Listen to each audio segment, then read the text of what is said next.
Gold trusted gold buyers తాకట్టులో ఉన్న బంగారాన్ని విడిపించి ఈ రోజు ఉన్న మార్కెట్ ధరకే కొనబడును. మరిన్ని వివరాలకు సంప్రదించండి 7710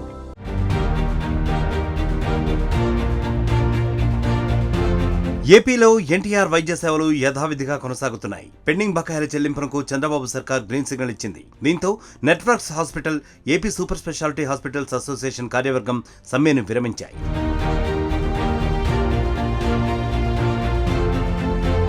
రాష్ట్ర వ్యాప్తంగా ఏప్రిల్ 7వ తేదీన నెట్వర్క్ ఆసుపత్రుల్లో ఎన్టీఆర్ వైద్య సేవలు నిలిచిపోయాయి. పెండింగ్లో ఉన్న 3,500 కోట్ల రూపాయల బకాయిలను చెల్లించాలని నెట్వర్క్ ఆసుపత్రులు ఆశా కార్యవర్గం సేవలను నిలిపివేశాయి.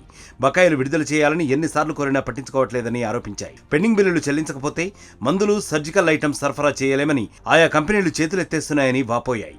ఈ క్రమంలోనే తమకు రావాల్సిన నిధులను తక్షణమే విడుదల చేయాలని డిమాండ్ చేస్తూ నెట్వర్క్ ఆసుపత్రులు ఆశా కార్యవర్గం సమ్మెకు దిగాయి. కనీసం 1,500 కోట్ల రూపాయల పెండింగ్ బిల్లులు చెల్లిస్తే తప్ప సేవలు కొనసాగించే ప్రసక్తే లేదని తేల్చి చెప్పాయి.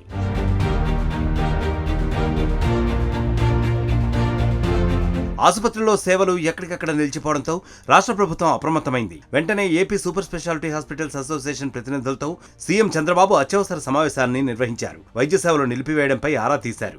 వారి డిమాండ్లను అడిగి తెలుసుకుని పెండింగ్లో ఉన్న బకాయిలను తప్పకుండా చెల్లిస్తామని హామీ ఇచ్చారు. ప్రస్తుతం రాష్ట్ర ఆర్థిక పరిస్థితి బాగోలేకపోయినప్పటికీ ఎన్టీఆర్ వైద్య సేవల కోసం 500 కోట్ల రూపాయలు విడుదల చేస్తామన్నారు. ఇక మిగిలిన పెండింగ్ బకాయిలను కూడా త్వరలోనే చెల్లిస్తామని స్పష్టం చేశారు చంద్రబాబు.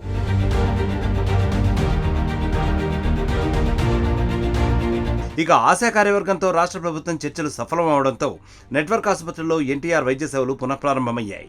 స్వయంగా సీఎం చంద్రబాబే జోక్యం చేసుకునే హామీ ఇవ్వడంతో ఎన్టీఆర్ వైద్య సేవలను యథావిధిగా కొనసాగుతున్నాయి. గత కొన్నేళ్లుగా ఎన్టీఆర్ వైద్య సేవ ట్రస్ట్ ద్వారా పేదలకు ఉచితంగా వైద్యం అందుతోంది.